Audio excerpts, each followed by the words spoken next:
the Argentinian people, a lot of them believe that the islands belong to them because of location, because of geography. Well, if geography was the true cause of ownership, then there's an awful lot of rewriting of the world to go on. Now, whenever there is a new president of Argentina, British diplomats and journalists look to see what their attitude to the Falklands might be. Well, the newly elected president, Javier Milei, said during his campaign that Buenos Aires had non-negotiable sovereignty over the islands. Rishi Sunak's spokesperson shot back yesterday that the issue of sovereignty was settled decisively some time ago. But before we assemble a new South Atlantic task force, Milei is actually less hostile to Britain than his direct predecessor and has praised Margaret Thatcher, who led Britain in the war. He also says the islanders have to have a say in their future. Let's speak to Simon Weston, a veteran of the Falklands War, of course. Good morning to you, Simon. Good morning. Are you one of these people that whenever there's a new president of Argentina, you're curious about what their attitude, what they're going to say about the Falklands is? Not really. They always come out with the same rhetoric. They always say the same things, that the Falklands and blah, blah, they go on and on.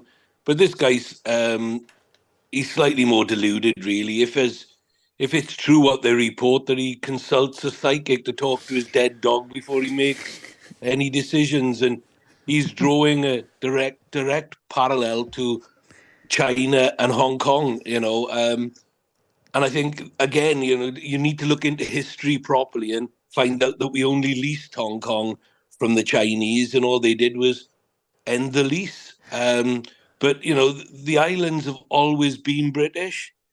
For over 250 years, they've been British. They've never been Argentinian. In fact, when we colonised the islands, Argentina wasn't even a country. It was called the Nation of States. So they hadn't even formulated their own country yet. So it's just deluded. But it's symptomatic of a lot of countries in the world at the moment. Trying to bully little to acquiesce to them. Well, it's interesting that you use the word colonised there, because he calls the whole, this is Javier Milei, he says he wants immediate negotiations to end what he called an anachronistic colonial situation on the islands. Now, obviously, this is not going to happen, but does that, do those words matter? Do you think they might sting amongst Argentinians?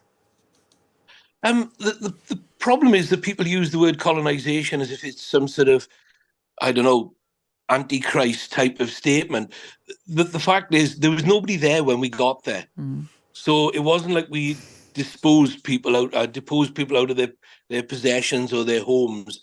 It wasn't like we dispossessed anybody of anything. It was just land that we used, and we put Scottish farmers there because the French couldn't work there. But the Argentinian people, a lot of them believe that the islands belong to them because of location, because of geography.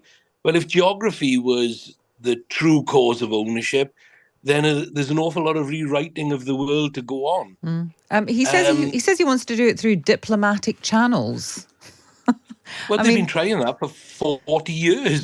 They've got the cabal of nations from South America, which are all going to stand up for each other anyway. They've gone to the UN, they've gone to this, that, and the other. Look, what is it? Ownership is all that matters. And the people who live there, 97% of them, they voted in a referendum several years ago to remain British, to remain under British sovereignty. 99.8%, actually, 99.8%. Oh, well, I do apologise for being inaccurate on that one. Even more. The tiny percentage of people who voted to be part of Argentina, they were people from Argentina. And when a friend of mine, who sadly has passed away now, but when a friend of mine actually asked him, he said, why would you want to be part of Argentina when you're living in the Falklands? And why are you living here? And they said, well, we're living here because the police are less corrupt. The politics is less corrupt, which is, another point of debate around the world. But at the end of the day, he said, oh, the healthcare, oh, the schooling, oh, it's safer here. We don't have to pay protection. All of a sudden, he said, well, why would you want to be in Argentina? Because the problems Argentina have got are all down to the politicians.